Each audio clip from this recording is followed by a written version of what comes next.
আপোনালোকলৈ লৈ আহিছোঁ এটা গুৰুত্বপূৰ্ণ বাতৰি।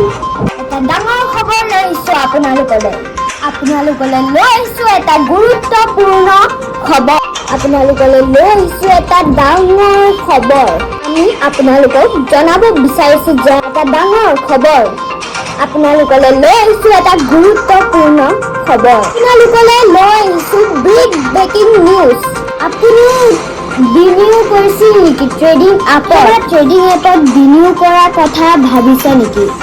ট্ৰেডিং এপৰ জালত পৰাৰ পূৰ্বে সাৱধান হওক।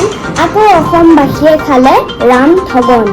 হঠাৎ বিকল হৈ পৰিল YBY। টকালৈ উধাও হ'ল প্ৰতাৰক। অসমৰ ৰাইজৰ পৰা কোটি কোটি টকা লৈ গ'ল YBY এপ চলোৱা ধুৰন্ধৰ গীতে।